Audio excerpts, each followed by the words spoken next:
Okay, so typically, folks, I have these videos on Skype, but unfortunately, technology is not with us tonight, so we're alternating with FaceTime, with a recording being done from a phone. uh, Yay, technology! yeah. Now, Quisha, thank you so much for gracing us with your presence. Oh, thank you, Danny. I just hope that you're not going to go into any dangerous traffic situations, because that's the last thing that we need for you. That's right. No, I'm good. I'm good. So, you are a very active person. You recently performed in February, end of February, at the Maple Blues Awards.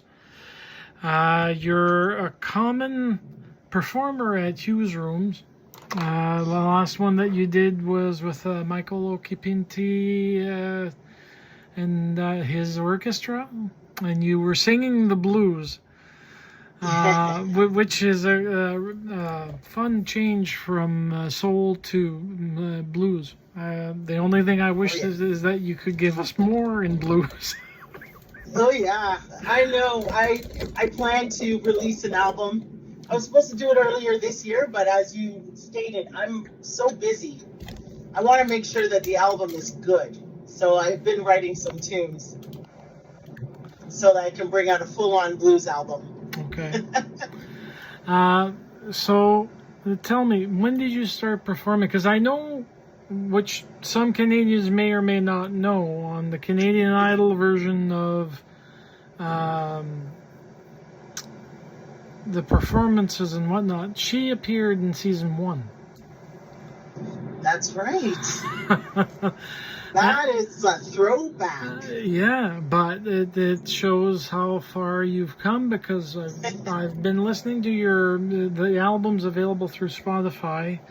The Black Shoes, one that gave rave reviews throughout, and it's being used in schools in regards to unequal racial issues. Yes. But is there a reason why you decided to start off with soul and as a beginning stepstone? Oh, that's where I grew up.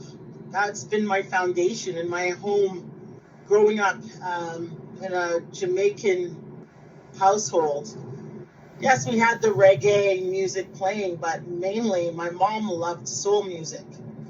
And I loved looking at the records of Gladys Knight, Aretha Franklin, you name it, The Temptations. That's the music that heavily influenced me. And of course, R&B soul always has roots, and the roots for R&B soul is blues music. So it was nice to actually dive into the roots a little bit more later on in life. And yeah, so R&B music has always been a part of me since I was a young girl.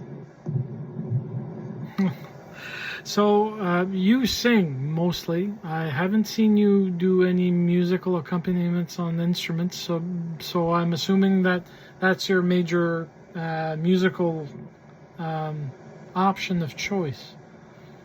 Oh yeah, singing is my main, but I do play piano and I also play drums. Ah, okay. So when you're doing composition for any new tunes, you probably dabble on the piano to try to find a good way of doing the song in question.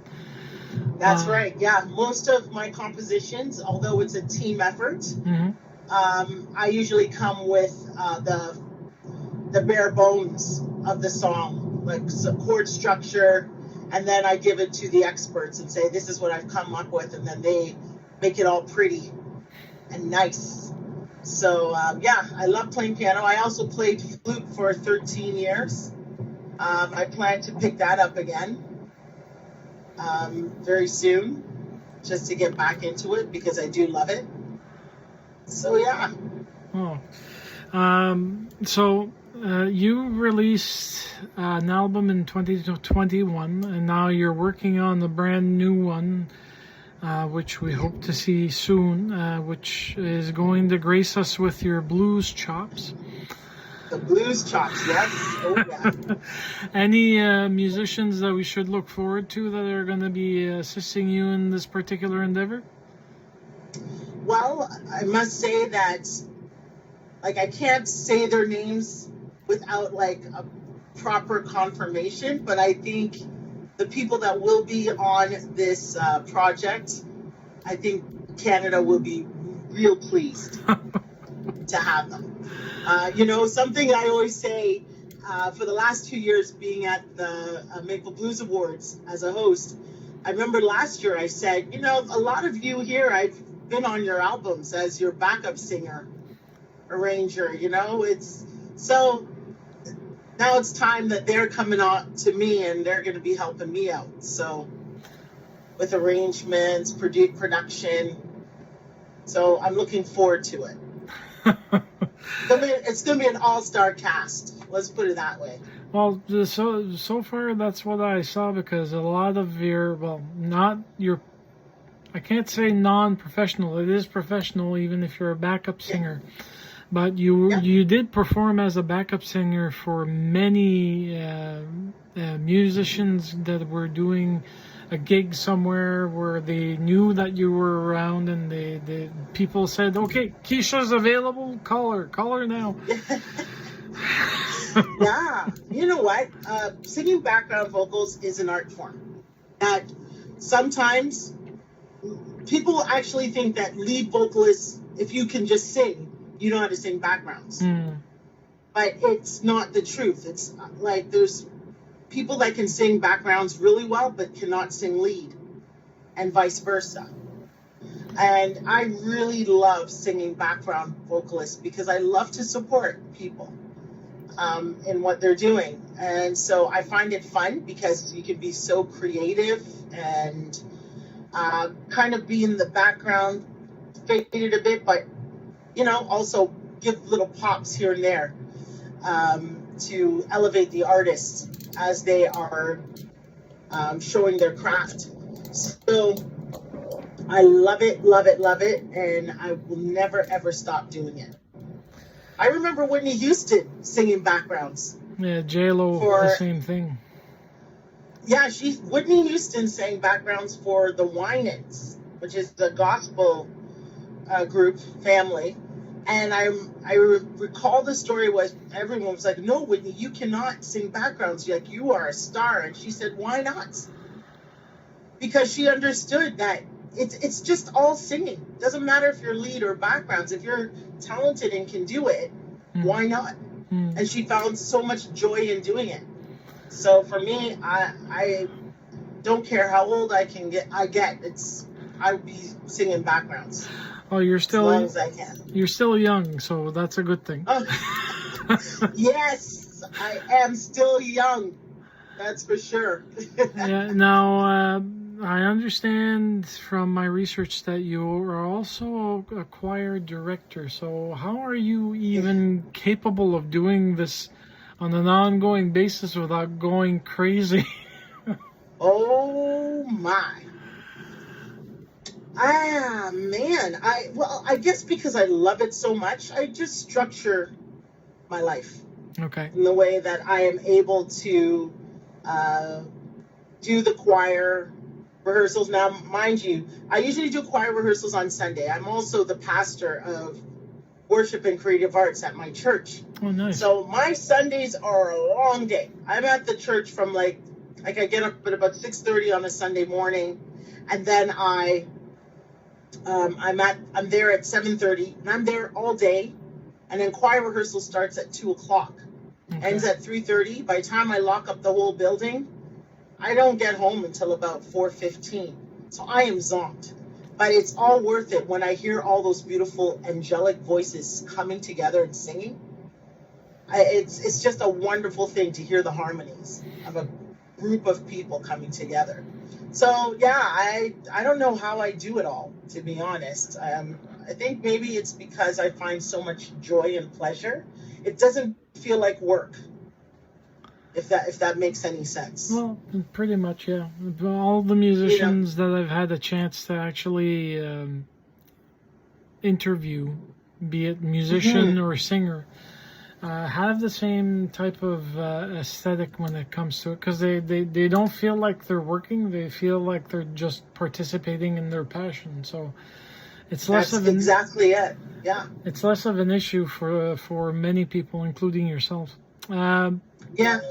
So coming down to you as a human being, because you're more than just a singer and a very busy woman, but you're a human being. What would you say, what would you do on your day or time off, if any? Well, I do love to just sleep in. I actually have a day designated in the week where it's just called Quisha Day. I do whatever I need to do. I'll read books. I will sleep in. I will exercise. I will stretch. I will take naps. I do whatever I need to do to just bring some kind of balance in my life. A recharge or a day. Yes, it's a recharge, reset, right? Because I know that the next day I will be back at it again. So, pounding on the pavement. And so, yeah, I actually designate one day. Every now and then that one day will get away from me because something urgent needs to happen and I have to take care of it. If it's a studio session, or a production that's happening, or like, for example, my day off is usually Mondays, and we had the Maple Blues Awards on a Monday.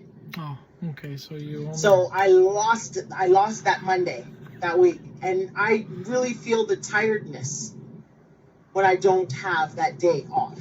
Oh. So I think that's what's helped me to sustain myself throughout the week. And I do try to get about 7 hours of sleep.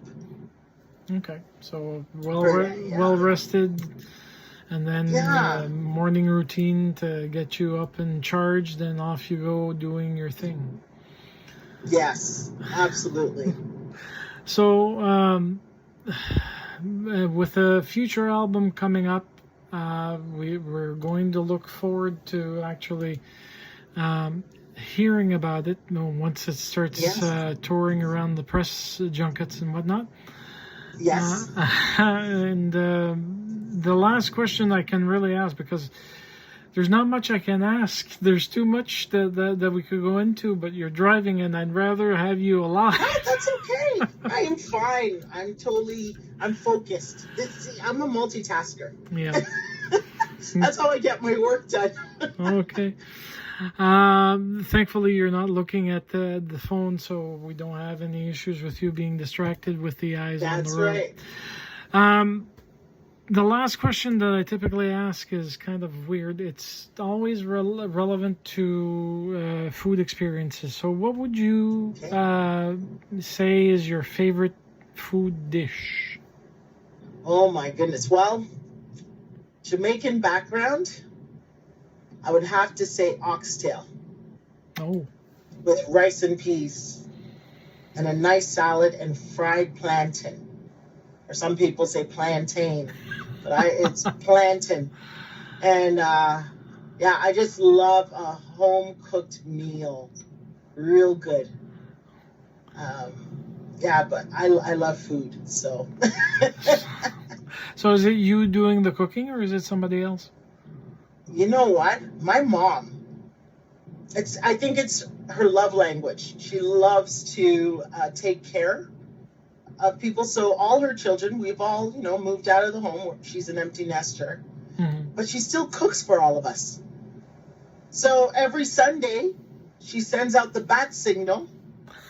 And we all come over and we go pick up our food. Like, some people are like, what? Oh my goodness, you're so lucky. I said, yeah, I don't really have to cook during the week. Because she cooks so much food that she gives us containers. Oh, we have our own designated containers. And we pick it up And we're like, thanks, Mom. And we're good to go. Throughout the fall into the winter, Yeah. she cooks soup. Oh, the soup is amazing with dumplings and meats and vegetables. And yeah, we get that pretty much all winter long. She takes care of us. So I cook very seldomly. Okay. And in the us, how many us's are we talking about? You for one.